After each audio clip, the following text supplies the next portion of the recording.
comme un tambour classique tout au long de la longue rue, caressant les pavés sans scrupule. Ça chemine sous les néons abrupts. Il, elle, au pas très sûr, s'enfonce dans le ventre nocturne. Mais où vont-ils? Sous l'œil narquois des devantures, chacun fuit ces bruits diffus ventrus. Le souffle mugit, soulève et expulse des poussières de mots de moisissure. Les bouches d'égout murmurent. Le béton s'arrondit, le monde se gonfle de sucre, les pavés poursuivent les chaussures, les pieds brûlent. Vite, il faut trouver refuge. Là-haut, les invités des heures d'incertitude trinquent à la fête à venir, sans scrupule. Ça roule, ça glousse, ça pousse, ça pullule, ça rit, ça pleure comme des enfants durs. Il ne reste plus rien dans la longue rue. Les feux se sont éteints dans la brume. Les lichens s'accrochent au mur. Et la sève murmure. Voilà.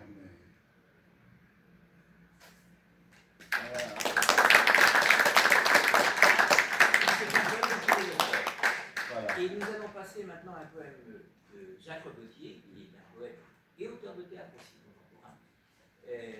La litanie du dire et du faire. La litanie du dire et du faire. J'aime beaucoup ce que vous faites. J'aime beaucoup ce que vous faites. Je trouve ça vraiment extrêmement courageux. Cette façon dont vous, énormément, c'est très intéressant. C'est très prenant. Quel travail derrière tout ça. Cette façon dont vous, toujours, et puis maintenant, on ne faisait pas déjà un peu ça dans les années 30? Cette façon dont vous arrivez à... Vous avez mis longtemps. Pourquoi vous n'avez pas, je sais pas moi, fait le livret, mis en scène, pris un metteur en scène, modulé enfin, écrire carrément autre chose? Ça va? Pas trop fatigué? Ce soir-là, j'étais très pris. Une ou deux coupures peut-être. Je veux dire, j'avais la voix très prise. Moi, je ne l'ai jamais emballé. Ça ressemble un peu à... cela me fait penser à, on dirait, du... La tête aussi très prise. Ah, ça fonctionne. Ça fonctionne très bien, mais vraiment, cela ressemble à rien. À rien d'autre, je veux dire, à rien d'autre. Je veux dire. Ouais. Quelquefois, on n'a pas envie de dire tout de suite. Hein. On a besoin de... Je vous téléphone dans la semaine. Vous êtes là demain matin? Le texte, c'est bien. Ah oui. Mais la musique, c'est pas bien. Mais les textes, c'est bien. La musique, c'est bien. Ah, c'est pas bien. Vous avez mis trop de mi. Il n'y a pas assez de ré. Je n'ai pas très bien entendu de là où j'étais. J'aurais tellement aimé venir. Mais j'aime tellement ce que vous faites. Avez fait, ferez.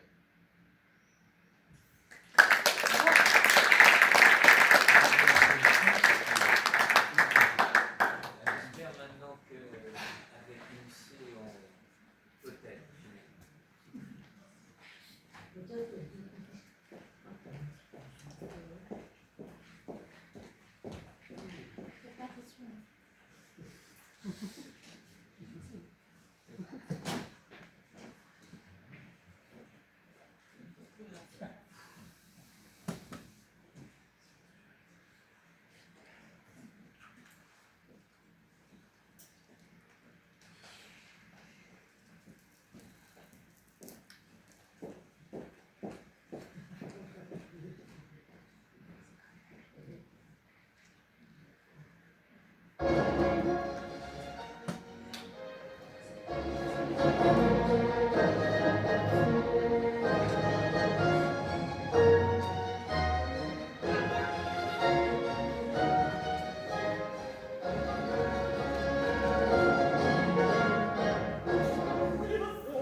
maman. Que voulez-vous? Un jeune homme de cette ville est éperdument amoureux de vous. Depuis un mois entier, il cherche vainement l'occasion de vous l'apprendre. Son nom est Célio.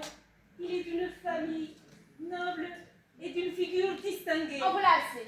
Dites à celui qui vous envoie qu'il perd son temps et sa peine, et que s'il a l'audace de me faire entendre une seconde fois un pareil langage, j'en instruirai mon mari.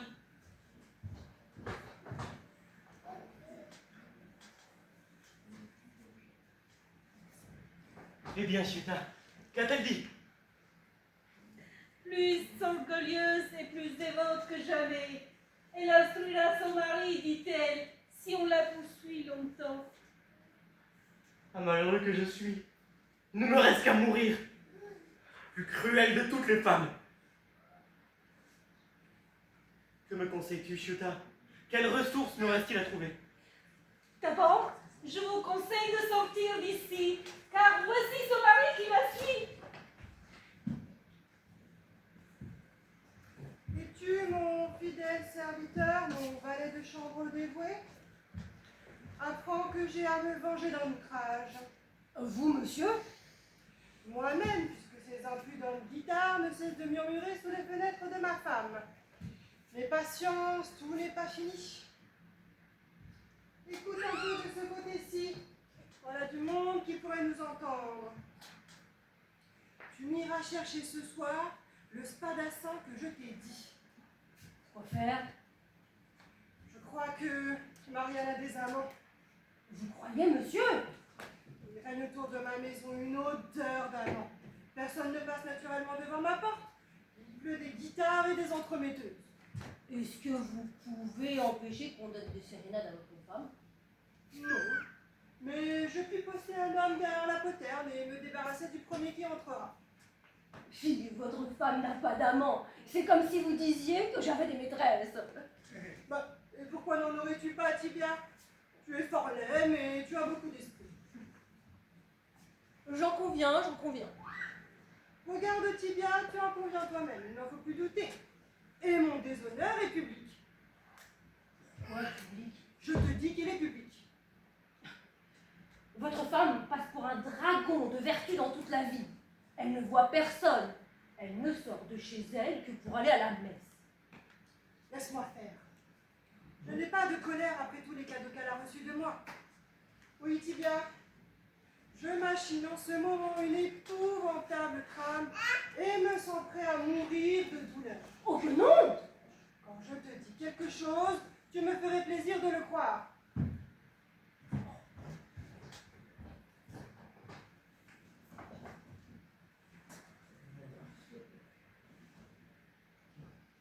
Malheur à celui qui, dans sa jeunesse, s'abandonne à un amour sans espoir. Malheur à celui qui se livre à sa folle rêverie sans savoir où sa chimère le mène, ou s'il peut être payé de retour. Mollement couché sur une barque, il s'éloigne peu à peu de la rive. Il aperçoit au loin des plaines enchantées, de vertes prairies et le léger mirage de son Eldorado. Les vents silencieux l'emportent. Mais alors que la réalité le réveille, il se rend compte qu'il est aussi loin du rivage qu'il a quitté que du but où il aspire. Il ne peut ni continuer son chemin ni revenir sur ses pas. Quelle est cette mascarade? Est-ce Octave que j'aperçois? Comment se porte, mon bon monsieur, cette gracieuse mélancolie? Octave, que tu es fou, tu as un pied de rouge sur les joues. Et d'où te vient cet accoutrement? N'as-tu pas honte en plein jour?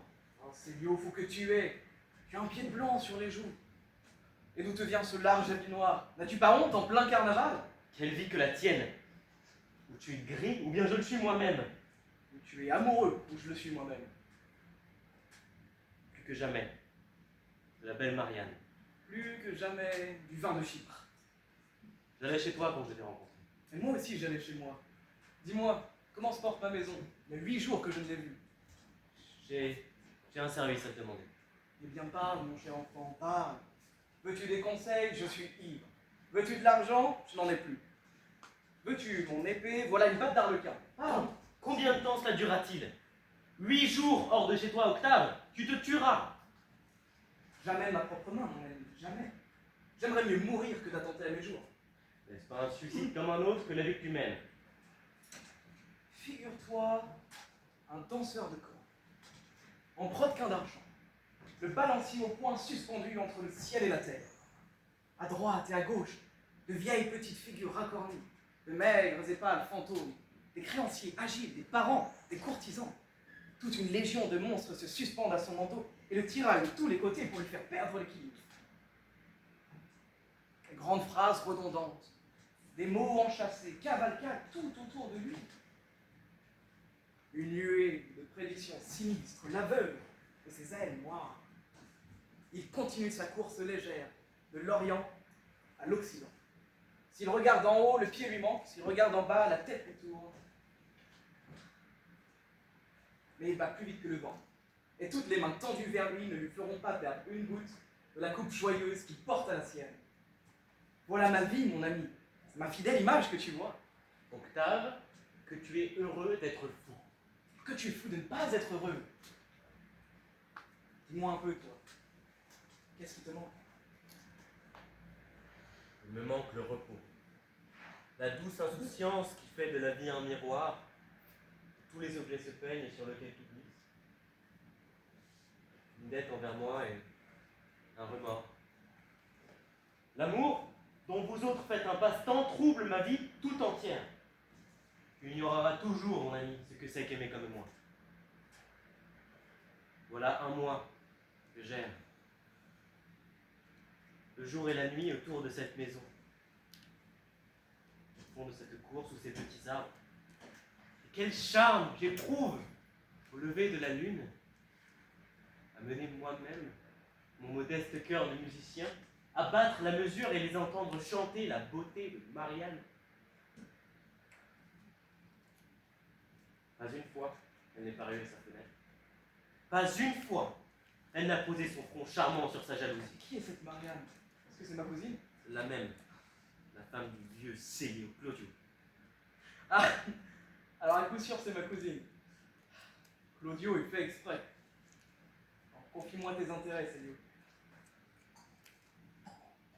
Tous les moyens que j'ai tentés pour l'approcher ont échoué. J'ai été obligé de lui envoyer la vieille Chuta. Elle respecte ses devoirs, aime son mari et sort du couvent. Sa porte est fermée à tous les jeunes gens de la ville. Personne ne peut l'approcher. Ouais, est-elle jolie? Sauf que je suis, tu l'aimes, cela m'importe guère. Que pourrions-nous imaginer? Puis-je te parler franchement? Ne riras-tu point de moi? Laisse-moi rire de toi, et parle franchement. En tant que parent, tu dois être reçu au logis. Suis-je reçu? J'en sais. Admettons que je sois reçu. À te dire vrai, il y a une grande différence entre mon auguste famille et une botte d'asperges. Nous ne formons pas un faisceau bien serré et nous tenons guère les uns aux autres que par équipe. Cependant, Marianne connaît mon nom. Faut-il lui parler en ta faveur? 20 fois j'ai tenté de l'approcher. 20 fois j'ai senti mes genoux fléchir sous moi. Quand je la vois, je sens ma gorge se serrer, j'étouffe. Comme si mon cœur se soulevait jusqu'à mes lèvres. J'ai prouvé cela. C'est ainsi que, lorsqu'une biche avance à petits pas sur les feuilles sèches, et que le chasseur entend le bruit glisser sur ses flancs inquiets comme le frôlement d'une robe légère, les battements de cœur le prennent malgré lui.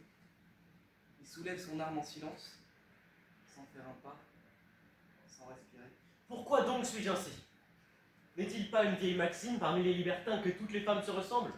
Pourquoi y a-t-il si peu d'amour qui se ressemble? En vérité, je ne saurais aimer cette femme comme j'en aimerais une autre, ou comme toi, Octave, tu l'aimerais. Qu'est-ce donc que tout cela? Les yeux bleus, les lèvres vermeilles, une robe blanche, blanche. Pourquoi?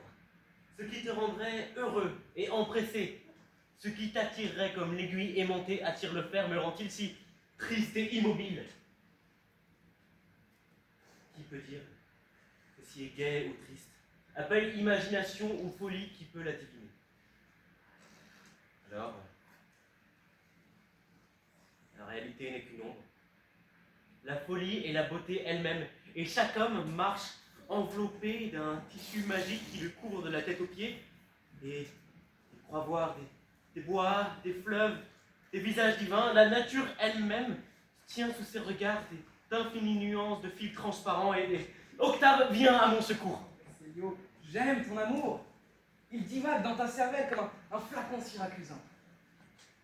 Prends-moi la main. Oh, l'air me frappe au visage et les idées me reviennent. Je connais cette Marianne. Elle me déteste fort sans m'avoir jamais vu. C'est une mince poupée qui marmonne des aveux sans fin. Fais ce que tu voudras, mais ne me trompe pas, je t'en supplie. Il est aisé de me tromper. Je ne saurais me défier d'une action que je ne peux entreprendre moi-même. Et si tu escaladais les lieux? Il existe entre elle et moi une muraille invisible que je n'ai su escalader. Et si tu lui écrivais? Déchire ou me renvoie les lettres. Et si tu en aimais une autre? Viens avec moi chez Rosalinde. Le souffle de ma vie est à Marianne. Il me serait plus aisé de mourir pour une autre que de vivre pour elle. Où je réussirais, je me tuerais. Silence. La voilà qui détourne la rue. Retire-toi, je vais l'aborder. Penses-tu? Dans l'habit où te voilà. Essuie-toi le visage, tu as l'air d'un fou. Voilà qui est fait. L'ivresse et moi, mon cher ami, nous sommes trop chers l'un à l'autre pour ne jamais discuter. Elle fait mes volontés comme je fais les siennes.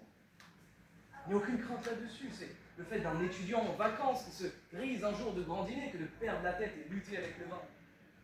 Moi, mon caractère est d'être ivre, ma façon de penser est de me laisser faire, et je parlerai au roi en ce moment, comme je vais parler à toi. Je ne sais ce que j'éprouve. Non, ne lui parle pas. Pourquoi? Je saurais dire pourquoi. Il me semble que tu vas me tromper.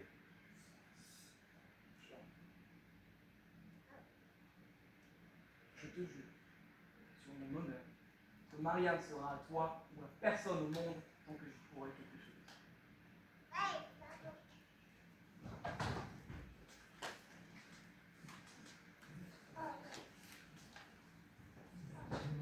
Marianne,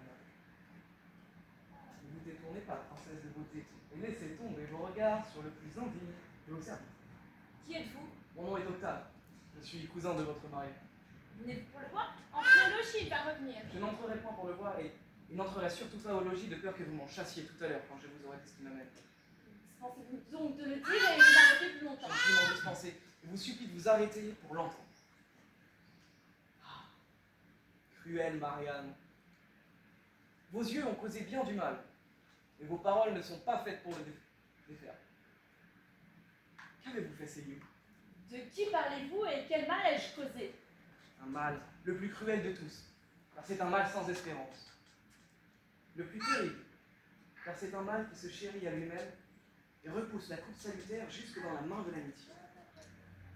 Un mal qui fait pâlir les lèvres sous des poisons plus doux que l'ambroisie, et qui fond en une pluie de larmes le cœur le plus dur, comme la perle de Cléopâtre. Un mal que toute la science humaine, que tous les aromates ne sauraient soulager, et qui se nourrit du vent qui passe, du parfum d'une rose fanée, du refrain d'une chanson, et qui suce l'éternel aliment de ses souffrances dans tout ce qui l'entoure, comme une abeille, le miel, dans tous les buissons d'un jardin. Me direz-vous le nom de ce mal? Que celui qui est digne de le prononcer vous le dise. Que les rêves de vos nuits, que cette fraîche cascade, que ces orangers verts vous l'apprennent. Puissiez-vous le chercher un beau soir, vous le trouverez sur vos lèvres. Son nom n'existe pas sans lui. Est-il si dangereux à dire, si terrible dans sa contagion, qu'il effraie une langue qui plaide en sa faveur? Est-il si doux à entendre, cousine, que vous le demandiez? Vous l'avez appris à ses yeux. C'est donc sans le vouloir. Je ne connais ni l'un ni l'autre. Que vous les connaissiez ensemble, et que vous ne les sépariez jamais, voilà le souhait de mon cœur. En vérité. Célio est le meilleur de mes amis. Si je voulais vous faire envie, je vous dirais qu'il est beau comme le jour, jeune, noble, et je ne mentirais pas. Mais je ne veux que vous faire pitié, alors je vous dirais qu'il est triste comme la mort depuis le jour où il vous a vu. Est-ce ma faute s'il est triste? Est-ce sa faute si vous êtes belle? À toute heure, il rôde autour de cette maison. N'avez-vous jamais entendu chanter sous vos fenêtres? N'avez-vous jamais soulevé à minuit ce rideau et cette jalousie? Tout le monde peut chanter le soir et cette place appartient à tout le monde. Tout le monde aussi peut vous aimer, mais personne ne peut vous le dire. Quel âge avez-vous, Marianne? Voilà une jolie question. Et si je n'avais que 19 ans, que voudriez-vous que j'en pense? Vous avez donc encore 4 ou 5 ans pour être aimé, 8 ou 10 pour vous aimer vous-même, et le reste pour prier Dieu. Eh bien, pour mettre le temps à profit, j'aime Claudio, votre cousin et mon mari. Votre mari et mon cousin ne feront jamais à eux deux qu'un pédant de village. Vous n'aimez point Claudio. Ni Célio, vous pouvez le lui dire. Pourquoi? Pourquoi n'aimerais-je pas Claudio? C'est mon mari. Pourquoi n'aimeriez-vous pas Célio? C'est votre amant. Me direz-vous aussi pourquoi je vous écoute? Voilà une plaisanterie qui a duré assez longtemps. Adieu, Seigneur Octave. Ma foi. Ma foi. Elle a de beaux yeux.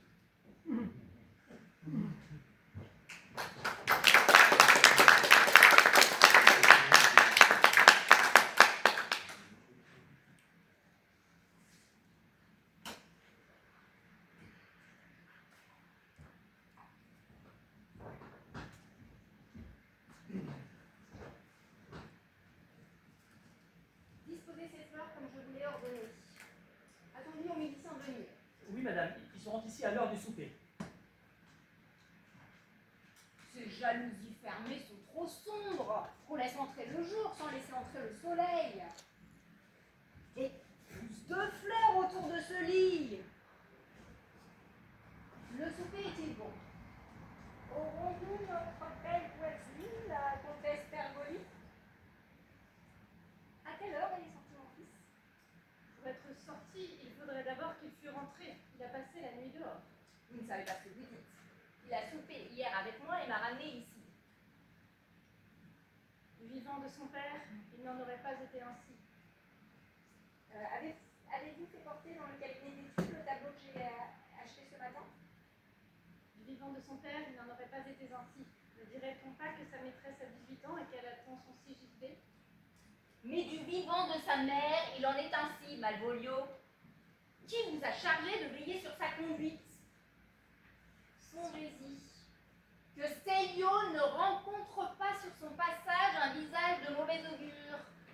Qu'il ne vous entende pas grommeler entre vos dents comme un chien de basse-cour à qui l'on dispute lorsqu'il veut ronger. Ou par le ciel, pas un de vous ne passera la nuit sous ce toit. Je ne grommelle rien, et mon visage n'est pas de mauvais augure. Vous me demandez à quelle heure est sorti mon maître et je vous réponds qu'il n'est pas rentré. Depuis qu'il a l'amour en tête, on ne le voit pas 4 fois par semaine. Pourquoi ces meubles sont-ils couverts de poussière? Pourquoi ces livres sont-ils couverts de poussière? Pourquoi ces meubles sont-ils en désordre? Pourquoi faut-il ici que je mette la main à tout si je veux obtenir quelque chose? Il vous appartient bien de lever les yeux sur ce qui ne vous regarde pas lorsque votre ouvrage est à moitié fait et que les soins dont on vous charge retombent sur les autres. Allez, et retenez votre langue.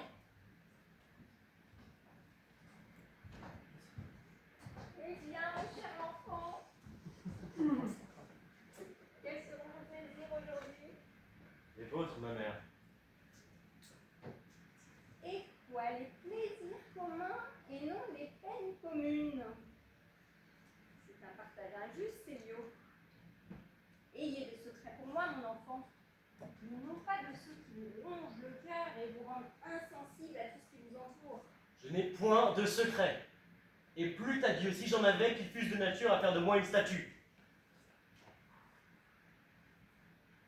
Quand vous aviez 10 ou 12 ans, toutes vos peines, tous vos petits chagrins se rattachaient à moi. D'un regard sévère ou indulgent, vous ces yeux que voilà dépendait la tristesse ou la joie des autres. Et votre petite tête blonde tenait par un fil bien baigné au cœur de votre mère. Maintenant, mon enfant, je ne suis plus qu'une vieille sœur, incapable peut-être de soulager vos ennuis, mais non pas de les partager. Ma mère, vous aussi, vous avez été belle.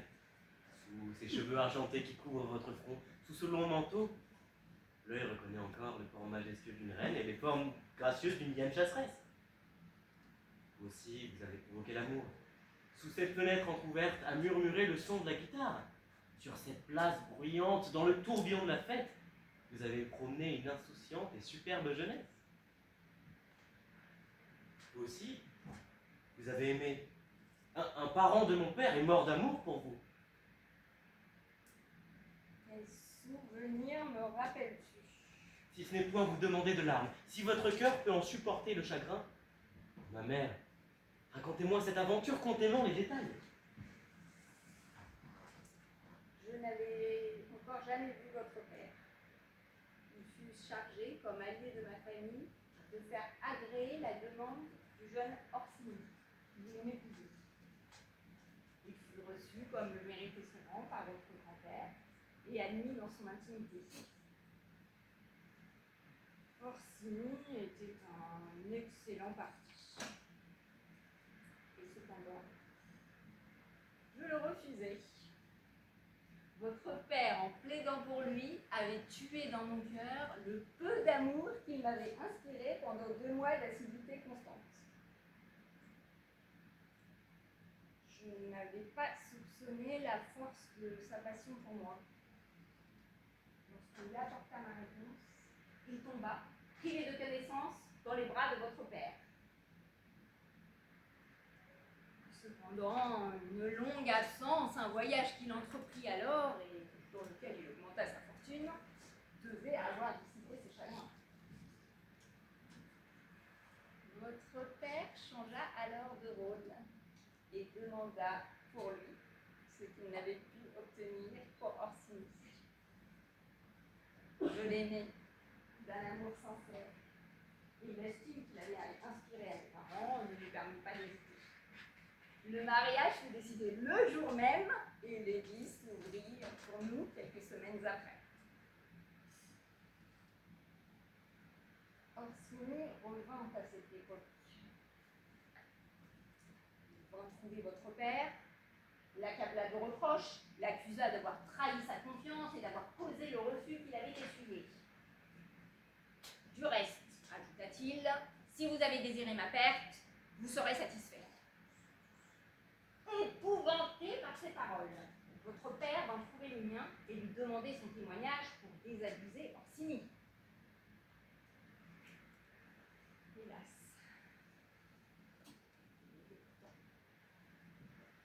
il trouva dans sa chambre le pauvre jeune homme, traversé de part en part de plusieurs coups d'épée.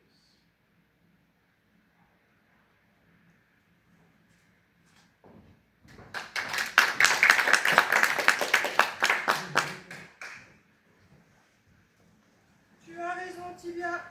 Ma femme est un trésor de pureté. C'est une vertu solide. Que te dirais-je de plus? Vous croyez, monsieur? Peut-elle empêcher qu'on ne chante sous ses croisées? Les signes d'impatience qu'elle peut montrer dans son intérieur sont les suites de son caractère. As-tu remarqué que sa mère, lorsque j'ai touché cette corde, a été tout d'un coup du même avis que moi? Relativement à quoi? Relativement à ce qu'on chante sous ses croisées. Chanter n'est pas un mal. Je fredonne moi-même à tout moment. Mais bien chanter est difficile. Pour vous et pour moi, qui n'ayant pas reçu de voix de la nature, ne l'avons jamais cultivée. Mais voyez comme ces acteurs de théâtre s'en tirent habilement. Mais ces gens-là passent leur vie sur les planches. Combien croyez-vous qu'on puisse donner par an? À qui? Un Un juge de paix? Un chanteur. Je n'en sais rien. On donne à un juge de paix le tiers de ce que vaut ma charge. Les conseillers de justice sont moitié. Si j'étais juge en cour royale et que ma femme eut des amants, je les condamnerais moi-même. À combien d'années de galère? À la peine de mort. Un arrêt de mort est une chose superbe à lire à haute voix. Mais ce n'est pas le juge qui le lit, c'est le greffier. Le greffier de votre tribunal a une très jolie femme. Non, c'est le président qui a une jolie femme, j'ai soupé là avec eux. Le greffier aussi. Le spadassin qui doit venir ce soir est l'amant de la femme du greffier. Mais quel spadassin? Celui qui doit venir. Eh, il est inutile qu'il vienne après ce que je t'ai dit tout à l'heure. À quel sujet? Au sujet de ma femme. La voici qui vient. Elle-même. Savez-vous ce qui m'arrive pendant que vous courez les champs? J'ai reçu la visite de votre cousin. Qui cela peut-il être? Nommez-le par son nom. Octave, qui m'a fait une déclaration d'amour de la part de son ami Célio. Qui est ce Célio? Connaissez-vous cet homme? Tenez, trouvez bon que ni lui, ni Octave ne mettent les pieds dans cette maison. Je le connais. C'est le fils d'Hermia, notre voisine. Et qu'avez-vous répondu à cela? Il ne s'agit pas de ce que j'ai répondu. Comprenez-vous ce que je dis? Donnez ordre à vos gens qui ne laissent entrer ni cet homme, ni son ami. Je m'attends à quelque importunité de leur part et je suis bien aise de lui. Très bien. Que penses-tu de cette aventure, Tilia? Il y a quelques ruses là-dessous. Voyez, monsieur, J'ai l'impression que ce Célio est l'ordonnateur de toutes ces guitares. Pourquoi n'a-t-elle pas répondu ce qu'elle a... Pourquoi n'a-t-elle pas dit ce qu'elle a répondu? La déclaration est impertinente, il est vrai, mais la réponse mérite d'être connue. J'ai l'impression que ce Célio est l'ordonnateur de toutes ces guitares. fermer votre porte à ces deux hommes est un moyen excellent de les éloigner. Oui. Rapporte-t-on à moi. Il faut que je fasse part de cette découverte à ma belle-mère. J'imagine que ma femme me trompe et que toute cette fable n'est que pure invention pour me faire prendre le change et troubler entièrement mes idées.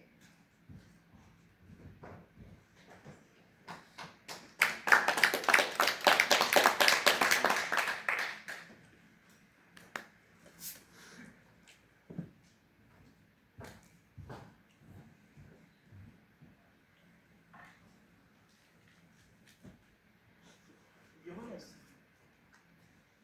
Pauvre jeune homme, il est amoureux plus que jamais, et sa mélancolie se trompe elle-même sur ses désirs qui la nourrissent. Je croirais presque qu'il se défie de vous, de moi, de tout ce qui l'entoure. De par le ciel, je n'y renoncerai pas. Je me sens moi-même une autre Marianne, et il y a du plaisir à être entêté. Ou Célio réussira, ou j'y perdrai ma langue. Agirez-vous contre sa volonté? Oui, pour agir d'après la mienne, qui est sa sœur aînée, et pour envoyer aux enfers messer Claudio le juge que je déteste, méprise et aborde depuis les pieds jusqu'à la tête. Bon, je lui porterai votre réponse. Mais quant à moi, je cesse de m'en mêler. Je suis comme un homme qui tient la banque d'un pharaon pour le compte d'un autre, et qui a la veine contre lui. Il noierait son meilleur ami plutôt que de céder, et la colère de perdre avec l'argent d'autrui l'enflamme 100 fois plus que ne le ferait sa propre ruine. Comment, Célio? Tu abandonnes la partie? Que veux-tu que je fasse? Tu défies-tu de moi? Qu'as-tu? Mon lapin comme la neige. Que se passe-t-il en toi? Pardonne-moi, pardonne-moi. Fais ce que tu voudras, va trouver Marianne et dis-lui que me tromper, c'est me donner la mort. Et que ma vie est dans ses yeux. Silence! Vêpres sonne. La porte du jardin vient de s'ouvrir. Marianne sort et s'approche lentement. Belle Marianne, vous dormirez tranquillement, le cœur de Célio est à une autre, et ce n'est plus sous vos fenêtres qu'il donnera sa cérémale. Quel dommage et quel grand malheur de n'avoir pu partager un amour comme celui-là. Vous voyez comme le hasard me contrarie. Moi qui allais l'aimer. En vérité, Oui, sur mon âme. Ce soir ou demain matin, dimanche au plus tard, je lui appartenais. Qui pourrait ne pas réussir avec un ambassadeur tel que vous? Il faut croire que sa passion pour moi était quelque chose comme du chinois ou de l'arabe, puisqu'il fallait un interprète et qu'elle ne pouvait s'expliquer toute seule. raillez, raillez, nous ne vous craignons plus. Ou peut-être que cet amour n'était encore qu'un pauvre enfant à la mamelle, et vous, comme une sage nourrice, en le menant à la litière, vous l'aurez laissé tomber la tête la première en le promenant par la ville. La sage nourrice s'est contentée de lui faire boire d'un lait que la vôtre vous a versé, sans doute, et généreusement, puisque vous en avez encore une goutte sur les lèvres qui se mêle à toutes vos paroles. Comment s'appelle ce lait merveilleux? L'indifférence. Vous ne pouvez aimer ni haïr. Et vous êtes comme les roses du Bengale, Marianne, sans épines et sans parfum. Bien dit! Aviez-vous préparé d'avance cette comparaison? Si vous ne brûlez pas le brouillon de vos harangues, donnez-le-moi de grâce, que je les apprenne à ma perruche. Qui trouvez-vous qui puisse vous blesser? Une fleur sans parfum n'en est pas moins belle. Bien au contraire, c'est les plus belles que Dieu a fait ainsi. Et le jour où, comme une galatée d'une nouvelle espèce, vous deviendrez de marbre au fond de quelque église, ce sera une charmante statue que vous ferez, et qui ne laissera pas que de trouver quelques niches respectables dans votre confessionnal. Mon cher cousin, est-ce que vous ne plaignez pas le sort des femmes? Voyez un peu ce qui m'arrive. Il est décrété par le sort que Célio m'aime, ou qu'il croit m'aimer, lequel Célio le dit à ses amis, lesquels amis décrètent à leur tour que sous peine de mort, je serai sa maîtresse. La jeunesse d'Apollitaine daigne m'envoyer en votre personne un digne représentant chargé de me faire savoir que j'ai à aimer le dit seigneur Célio d'ici à une huitaine de jours. Pesez cela, je vous en prie. Si je me rends, que dira-t-on de moi? N'est-ce pas une femme bien abjecte que celle qui obéit à point nommé, à l'heure convenue, à une pareille proposition? Ne va-t-on pas la déchirer à belles dents, la montrer au doigt et faire de son nom le refrain d'une chanson à boire? Si elle refuse, au contraire, est-il un monstre qui lui soit comparable? Est-il une statue plus froide qu'elle? Et l'homme qui lui parle, qui ose l'arrêter en place publique, son livre de messe à la main, n'a-t-il pas le droit de lui dire: vous êtes une rose du Bengale, sans épines et sans parfum? Cousine, ne vous fâchez pas. N'est-ce pas une chose bien ridicule que l'honnêteté et la foi jurée, que l'éducation d'une fille, la fierté d'un cœur qui s'est figuré qu'il vaut quelque chose, et qu'avant de jeter au vent la poussière de sa fleur chérie, il faut que le calice en soit baigné de larmes, entrouvert par une main délicate, épanoui par quelques rayons de soleil? Tout ça n'est-il pas un rêve, une bulle de savon qui, au premier soupir d'un cavalier à la mode, doit s'évaporer dans les airs? Vous vous méprenez sur mon compte. Et sur celui de Célio. Qu'est-ce qu'après tout qu'une femme? L'occupation d'un moment, une coupe fragile qui renferme une goutte de rosée qu'on porte à ses lèvres et qu'on jette par-dessus son épaule? Une femme, c'est une partie de plaisir. Ne pourrait-on pas dire lorsqu'on en rencontre une: qui passe. Et ne serait-ce pas un grand écolier en de telles matières que celui qui baisserait les yeux devant elle, qui se dirait tout bas, voilà peut-être le bonheur d'une vie entière, et qui la laisserait passer.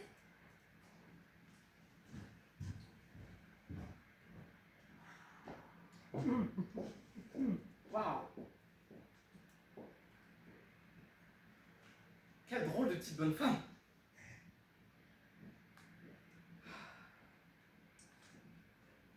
Aïe! Voilà! Apportez-moi ici une bouteille de quelque chose. C'est un opéra, Excellence. Vous voulez du Lachima Christi? Soit, soit. Allez m'en chercher dans les rues d'alentour le certain seigneur Célio. Il porte un manteau noir et des culottes plus noires encore. Vous lui direz qu'un de ses amis est là et qu'il boit tout seul Lacrimalis. Après quoi, vous irez à la grande place et vous m'amènerez Rosanna, qui est rousse et toujours à sa fenêtre.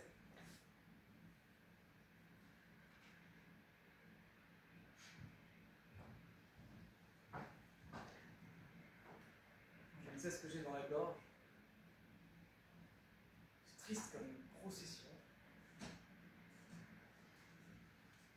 Je ferais aussi bien dîner ici, voilà le jour qui baisse.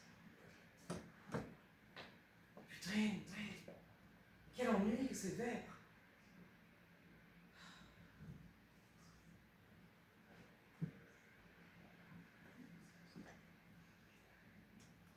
J'ai envie de dormir. Je suis tout pétrifié. Ah, cousin Claudio. Oh, vous êtes un beau juge. Où allez-vous si couramment? Qu'entendez-vous par là, Seigneur Octave? J'entends que vous êtes un magistrat qui a de belle forme. De langage ou de complexion? Langage. Votre perruque est pleine d'éloquence et vos jambes sont deux charmantes parenthèses. Soit dit en passant, Seigneur Octave, le marteau de ma porte m'a tout l'air de vous avoir brûlé les doigts. Et en quelle façon, juge plein de science? En y voulant frapper, vous en plein de finesse. Ajoute hardiment plein de respect pour le marteau de ta porte, juge, mais tu peux le faire peindre à neuf sans que je craigne de lui salir les doigts. En quelle façon, cousin plein de facéties? En n'y frappant jamais, juge plein de causticité. Cela vous est pourtant arrivé, puisque ma femme a enjoint à ses gens de vous fermer la porte au nez à la première occasion. Tes lunettes sont myopes.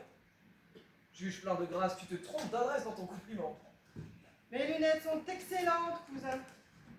N'as-tu pas fait à ma femme une déclaration amoureuse? À quelle occasion, subtil magistrat? À l'occasion de ton ami Célio, cousin plein de riposte. Malheureusement, j'ai tout entendu. Et par quelle oreille, sénateur incorruptible? Par celle de ma femme, qui m'a tout raconté, Gobelureau chéri. Tout, absolument, époux idolâtré. Rien n'est resté dans cette charmante oreille.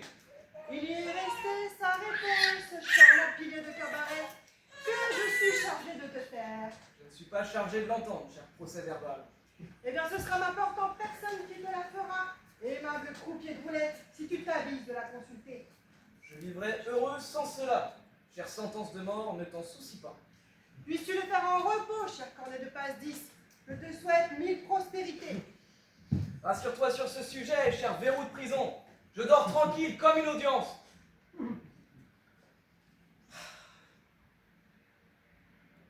Voilà Célio qui s'avance de ce côté. Qui diable en a-t-il? Célio! Célio! Sais-tu, mon ami, le beau tour que nous a joué ta princesse? Elle a tout dit à son mari. Comment le sais-tu? Par la meilleure de toutes les voies possibles. Je quitte à l'instant Claudio. Marianne nous fera fermer la porte au nez si nous nous avisons de l'importuner davantage. Tu avais parlé tout à l'heure, que t'avait-elle dit? Rien d'agréable, et puis rien qui pût me faire pressentir cette douce nouvelle. Voyons, Célio. Il y a d'autres Marianne. Allez, un second verre. Pour qui? Pour toi. Marianne est une bégueule. Je ne sais trop ce qu'elle m'a dit ce matin, je suis resté comme une brute, sans pouvoir lui répondre. Allons, n'y pense plus, Seigneur. Voilà qui est convenu, et que le ciel m'écrase si jamais je lui adresse la parole. Du courage, Seigneur. N'y pense plus. Adieu, mon ami. Où vas-tu? J'ai affaire en ville ce soir. Tu as l'air d'aller te noyer. Voyons, Seigneur, il y a d'autres Mariannes sous le ciel. Soupons ensemble et moquons-nous de cette Marianne-là. Je ne puis rester plus longtemps. Je te verrai demain. Adieu, mon ami. Seigneur, écoute donc, nous te trouverons une Marianne bien gentille, douce comme un agneau et n'allant point à vêpres surtout. Ah, les maudites cloches, quand auront-elles fini de me mener en terre? Monsieur, la demoiselle Rousse n'est point à sa fenêtre. Elle ne pourra se rendre à votre habitation. Peste soit de tout l'univers.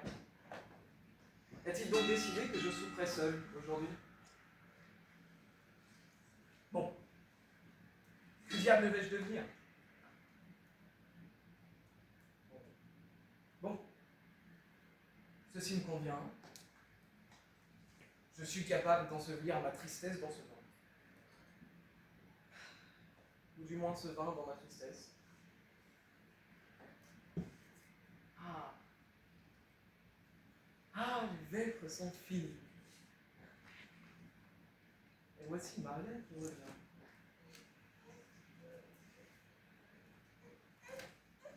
Encore ici, Seigneur Octave?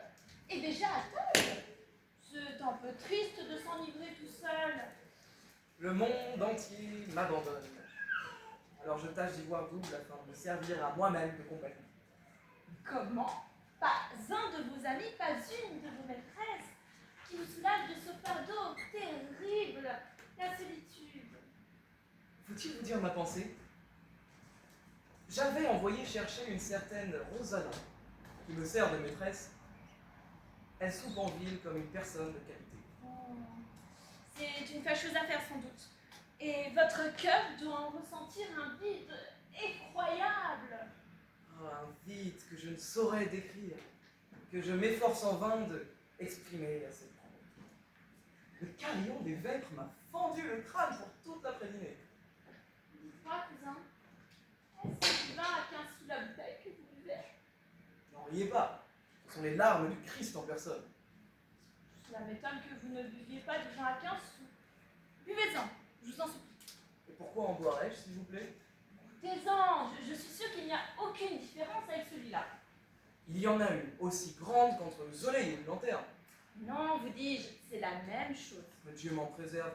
Vous vous moquez de moi? Vous trouvez qu'il y a une grande différence? Assurément. Je croyais qu'il en était du vin comme des femmes. Les femmes n'est-elle pas aussi un vase précieux, scellé comme ce flacon de cristal? Ne renferme-t-elle pas une ivresse grossière, divine, selon sa force et sa valeur? Et n'y a-t-il pas parmi elles le vin du peuple et les larmes du Christ? Quel misérable cœur est-ce donc que le vôtre pour que vos lèvres lui fassent la leçon? Vous ne boiriez pas le vin que boit le peuple, vous aimez les femmes qu'il aime. L'esprit généreux et poétique de ce flacon doré, ces sucs merveilleux que la lave du Vésuve a cuvé sous son ardent soleil, vous conduiront chancelant et sans force dans les bras d'une fille de joie. Vous rougiriez de boire un vin grossier, votre gorge se soulèverait. Ah, vos lèvres sont délicates, mais votre cœur s'enivra de marcher. Bonsoir, cousin. Puisse Rosalinde rentrer ce soir chez elle? 2 mots. De grâce, belle Marianne, et ma réponse sera telle.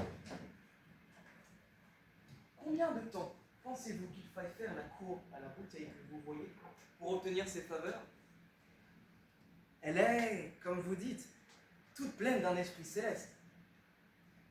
Et le vin du peuple lui ressemble aussi peu qu'un paysan ressemble à son seigneur. Cependant, vous voyez comme elle se laisse faire. Elle n'a reçu, j'imagine, aucune éducation. Elle n'a aucun principe. Vous voyez comme elle est bonne fille. Un mot a suffi pour la faire sortir du couvent. Toute poudreuse encore, elle s'en est échappée pour me donner un quart d'heure d'oubli et mourir. Sa couronne virginale, empourprée de cire odorante, est aussitôt tombée en poussière. Et je ne puis vous le cacher, elle a failli passer tout entière dans la chaleur de son premier baiser. Êtes-vous sûr qu'elle en vaut davantage? Et si vous êtes un de ces vrais amants, n'allez pas, si la recette en était perdue, en chercher la dernière goutte jusque dans la bouche du volcan? Elle n'en vaut ni plus ni moins. Elle sait qu'elle est bonne à boire et qu'elle est faite pour être bue. Dieu n'en a pas caché la source au sommet d'un pic inabordable, au fond d'une caverne profonde. Il l'a étendue en grappes dorées au bord de nos chemins. Elle y fait le métier des courtisanes. Elle y effleure la main du passant. Elle y étale au rayon du soleil sa gorge rebondie.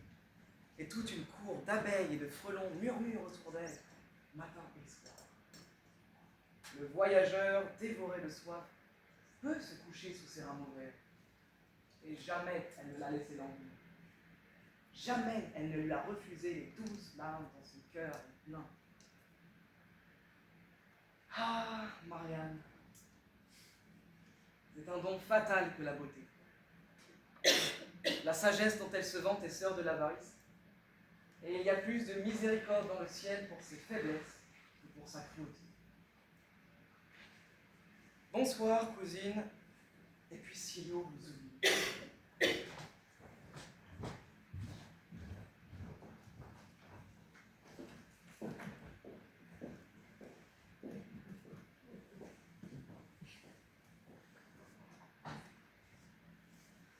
Seigneur Célio, défiez-vous d'Octave. Ne vous a-t-il pas dit que la belle Marianne lui a fermé sa porte? Assurément. Pourquoi m'en défierais-je? Tout à l'heure, en passant dans sa rue, je l'ai vue en conversation avec elle, sous une tonnelle couverte. Et qu'y a-t-il d'étonnant à cela? J'entends Il aura bien, épié ses démarches et trouvé un moment pour lui parler de moi. j'entends bien qu'ils parlaient amicalement, et comme des gens de bons accords ensemble. Est-ce vrai? Alors je suis le plus heureux des hommes. Il aura trouvé moyen de plaider ma cause avec chaleur. Puisse le ciel vous favoriser! Oh, que je sois né au temps des tournois et des batailles. Qu'on m'eût donné à tenir les couleurs de Marianne et à l'éteindre de mon sang. Que le sacrifice de ma vie eût pu lui être utile. Qu'on m'eût donné un rival à combattre, une armée entière à défier. Je sais agir, mais je ne puis parler. Mon cœur ne serre point mes lèvres ne serrent point mon cœur. Et je mourrais comme un muet en prison sans me faire comprendre. Je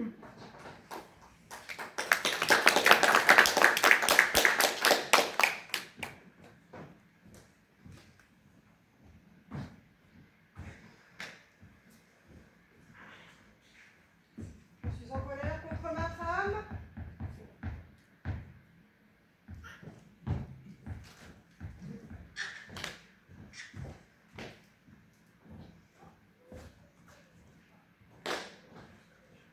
Pensez-vous que je sois un épouvantail et que je serve... Pensez que je serve d'épouvantail aux moineaux? D'où vous vient cette gracieuse idée?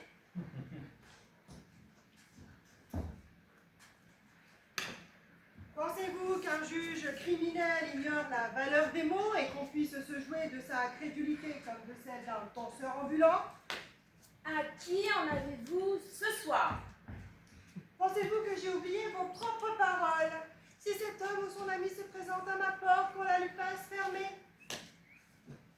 Et croyez-vous que je trouve convenable de vous voir converser avec lui librement sous une tonnelle lorsque le soleil est couché? Vous m'avez vu sous une tonnelle. Oui, oui, de ces yeux que voilà, sous la tonnelle d'un cabaret. La tonnelle d'un cabaret n'est point un lieu de conversation pour la femme d'un magistrat. Et il est inutile de faire fermer sa porte quand on se renvoie le dé en plein air avec si peu de retenue. Depuis quand m'est-il défendu de causer avec un de vos parents? Quand un de mes parents est un de vos amants, il est fort bien fait de s'en abstenir. Octave, un de mes amants. Perdez-vous la tête. Il n'a de sa vie fait la cour à personne. Son caractère est vicieux. C'est un coureur de tabagie. Raison de plus pour qu'il ne soit pas, comme vous dites, fort agréablement, un de mes amants. Il me plaît de parler à Octave sous la tonnelle d'un cabaret.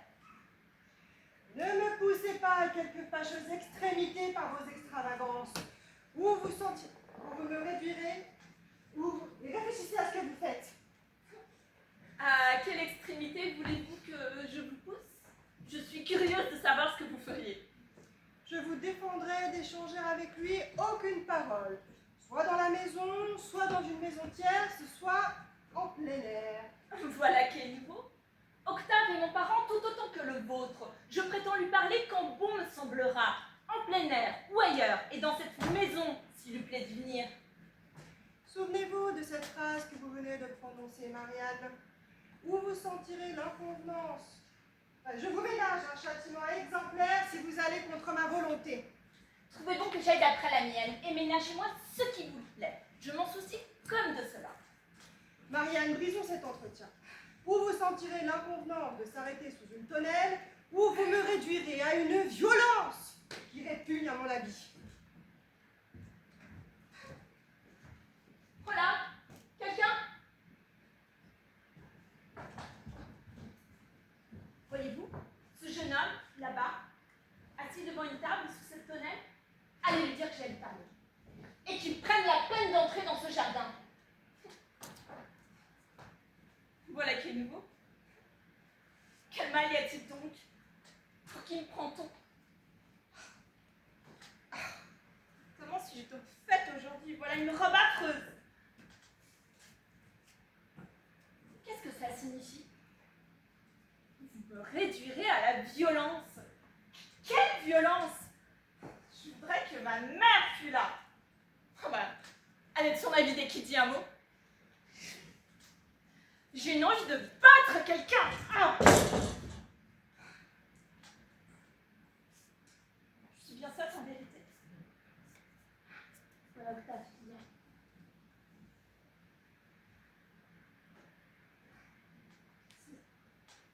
Je le savais, je m'y attendais. Vous l'avez prédit. Patience, patience. Il me ménage un châtiment. Et lequel par hasard? Je voudrais bien savoir ce qu'il veut dire.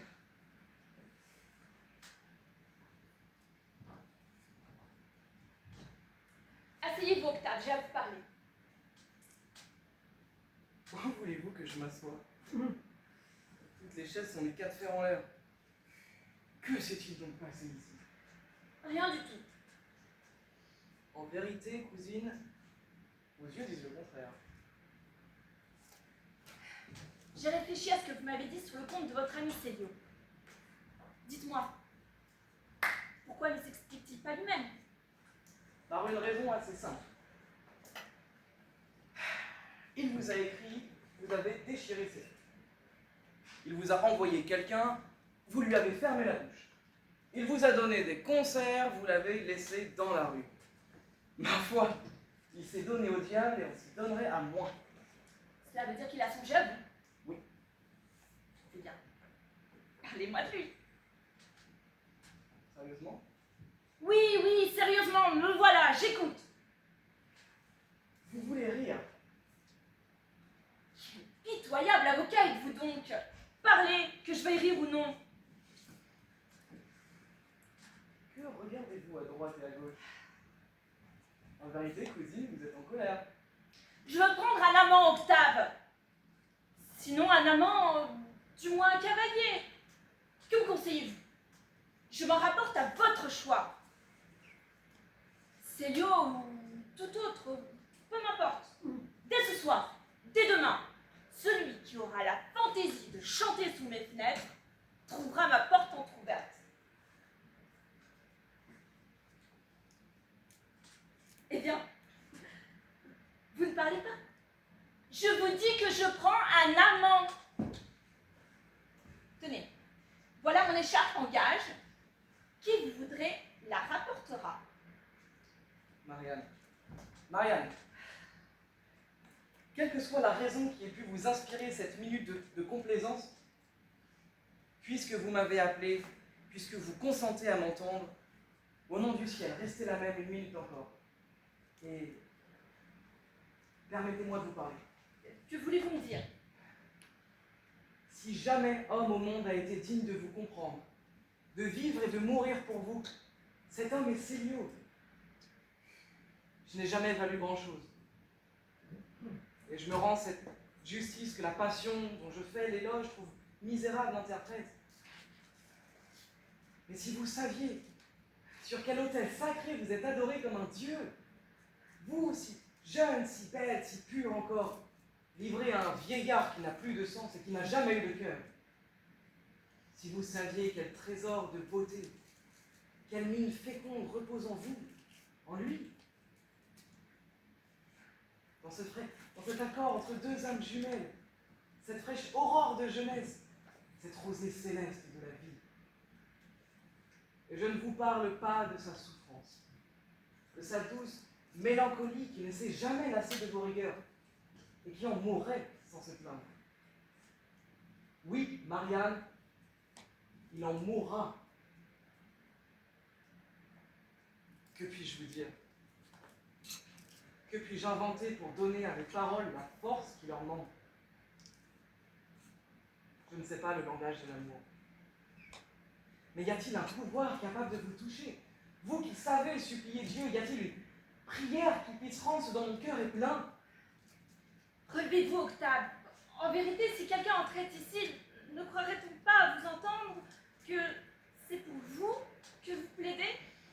Marianne, ne souriez pas. Ne fermez pas votre cœur au premier éclair qu'il ait peut-être traversé.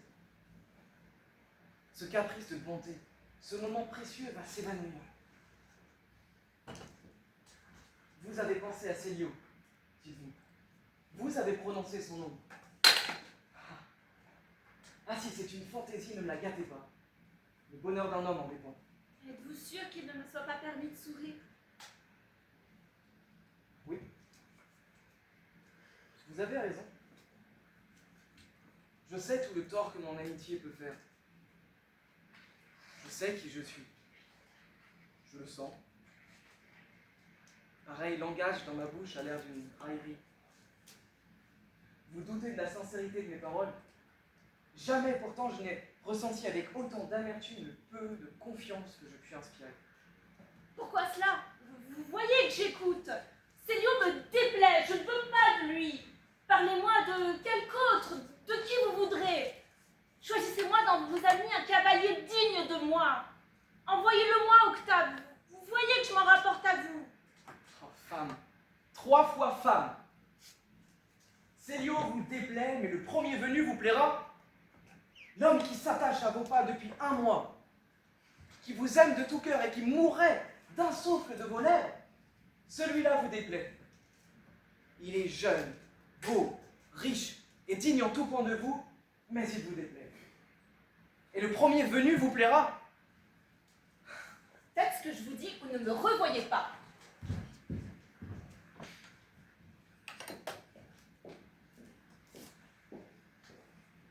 Ton écharpe est bien jolie, Marianne.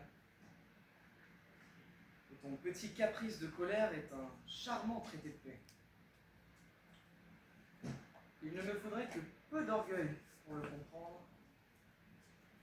Un peu de perfidie suffirait. Ce sera pourtant Célio qui en profitera.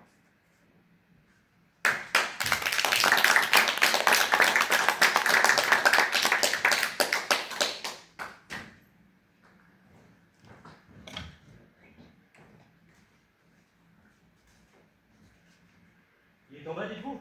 Qu'il monte. Pourquoi ne le faites-vous pas monter immédiatement?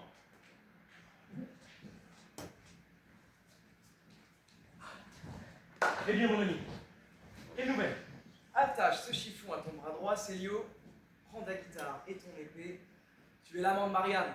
Par le ciel, tu ne te ris pas de moi? La nuit est belle. La lune va paraître à l'horizon. Marianne est seule et sa porte est entrouverte. Tu es un heureux garçon, Célio. Oh. Est-ce vrai? Est-ce vrai? Octave, ou tu es ma vie, ou bien tu es bien plus méchant. Tu n'es pas encore parti, je te dis que tout est convenu. Une chanson sous sa fenêtre. Cache-toi un peu le nez dans ton manteau que les questions du mari ne te reconnaissent pas. Sois sans crainte afin qu'on te craigne. Et si elle résiste, prouve-lui qu'il est un peu tard. Mon Dieu, le cœur me manque. Et à moi aussi, car je n'ai dîné qu'à moitié. Pour récompenser mes peines, dis en sortant qu'on me monte à souper. Allons, en route, mon ami, en route, tu m'embrasseras en revenant. En route, en route. La nuit s'avance.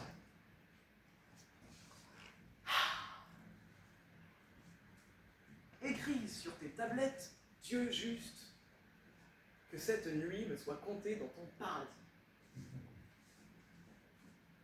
Est-ce bien vrai que tu as un paradis? En vérité, cette femme était bien belle. Et sa petite colère lui allait bien. Mais d'où venait-elle? C'est ce que j'ignore. Enfin, qu'importe comment la bille d'ivoire tombe sur le numéro que nous avons appelé. Souffler une maîtresse à son ami. C'est une rouerie bien trop commune pour moi. Alors Marianne ou tout autre, qu'est-ce que cela me fait? Non, la véritable affaire est de souper. Il est clair que Célio est agent.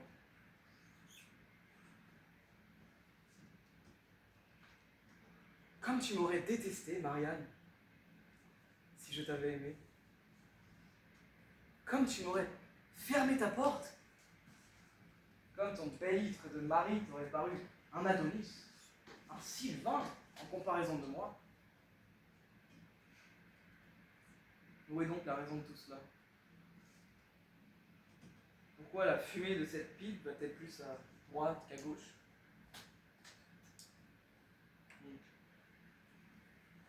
Voilà la raison de tout. Fou. 3 fois fou allié. Celui qui calcule ses chances, met la raison de son côté. La justice céleste tient une balance entre ses mains. La balance est parfaitement juste, mais tous les poids sont creux. Dans l'un, il y a une pistole. Dans l'autre, un soupir amoureux. Dans celui-là, une migraine, et dans celui-ci, le temps qu'il fait. Qui toutes les actions humaines s'envolent de honte en bas, selon ses poids capricieux. Monsieur, voilà une lettre à votre adresse. Elle est si pressée que vos gens l'ont apportée ici. On m'a recommandé de vous la remettre ce soir en quelque lieu que vous fussiez. Voyons un peu cela.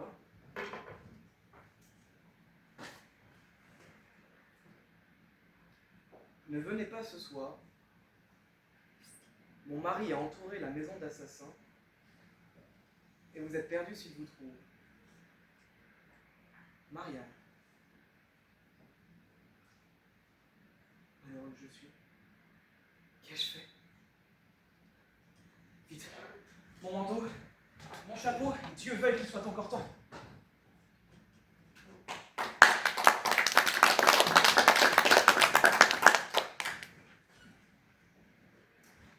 Laissez-le entrer et frappez lorsqu'il sera parvenu à ce bosquet. Et s'il entre par l'autre côté? Alors attendez-le au coin du mur.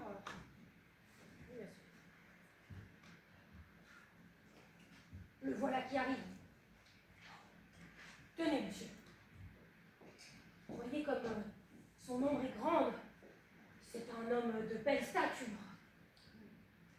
Retirons-nous à l'écart et frappons quand il en sera temps.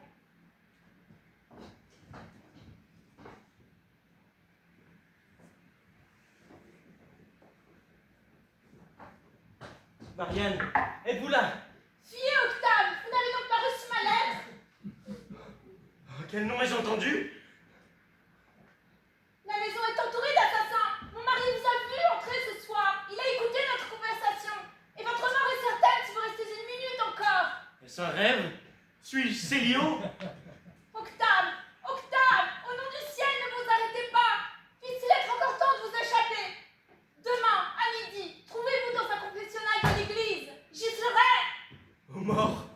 puisque tu es là, viens à mon secours. Octave, traître Octave, puisse mon sang retomber sur toi. Puisque tu savais quel sort m'attendait ici et que tu m'y envoyais à ta place, puisses-tu être satisfait dans ton désir. Ô mort, je t'ouvre mes bras. Voici le terme de mes mots.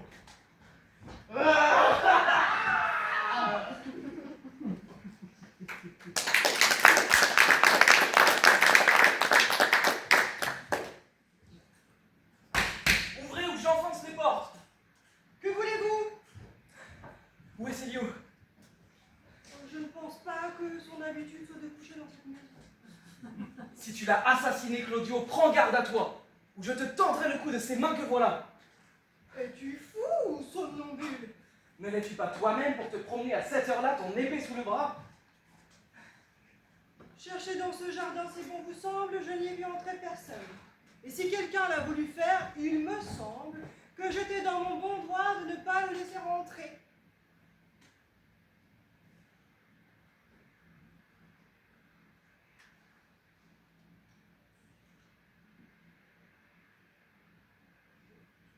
Tout est-il fini comme je l'ai ordonné? Oh oui, monsieur. Soyez en repos. Il peut chercher tant qu'il veut.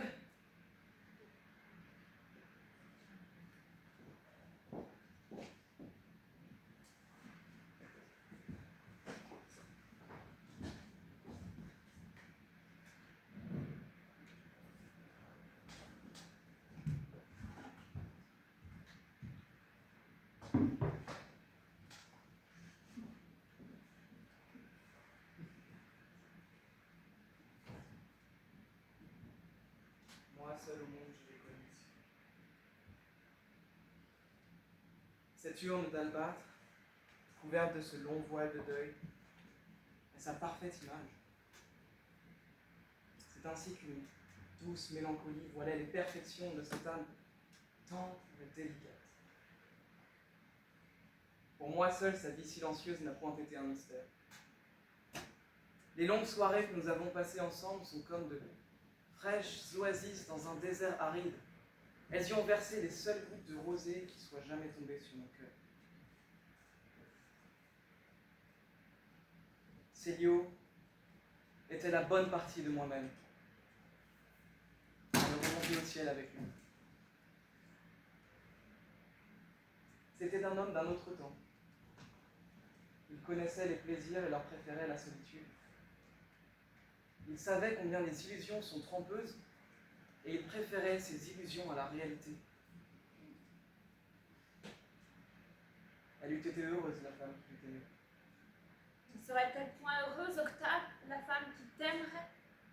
Je ne sais point aimer. Célio seul le savait.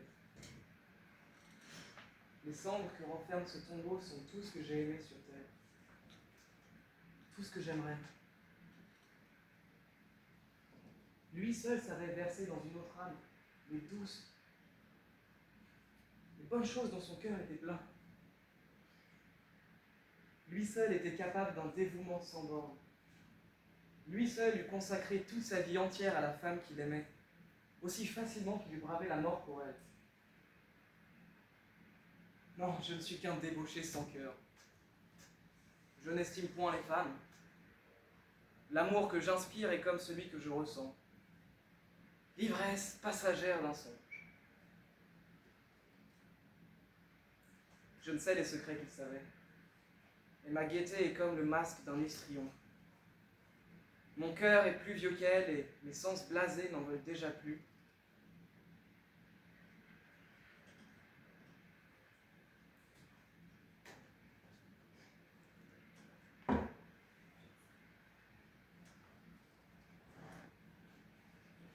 Je ne suis qu'un lâche. Je ne suis qu'un lâche. Et sa mort n'aura point été vengée. Comment aurait-elle pu l'être, à moins de risquer votre vie? Claudio est trop vieux pour accepter un duel et trop puissant dans cette ville pour rien craindre de vous. Célio serait mort pour moi. Célio m'aurait vengé si j'étais mort pour lui comme il est mort pour moi. C'est moi sous ce tombeau. C'est moi qu'ils ont étendu sous cette froide pierre.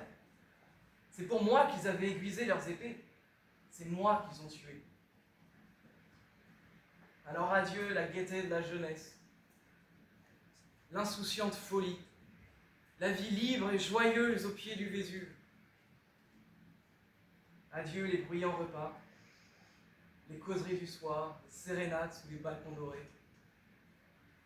Adieu Naples et ses femmes, les mascarades à la lueur des torches, les longs soupers à l'ombre des forêts. Adieu l'amour et adieu l'amitié. Ma place est vide sur la terre. Mais non pas dans mon cœur, Octave. Pourquoi dis-tu adieu l'amour?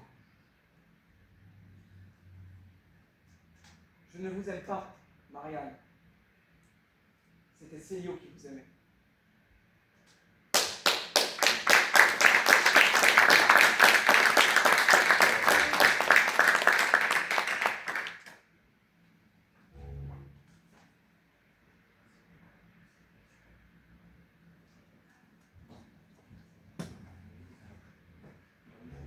Bravo!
Moi seul au monde, je l'ai connu.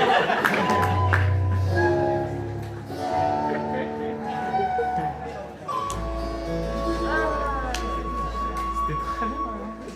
Super bien fait. Mal.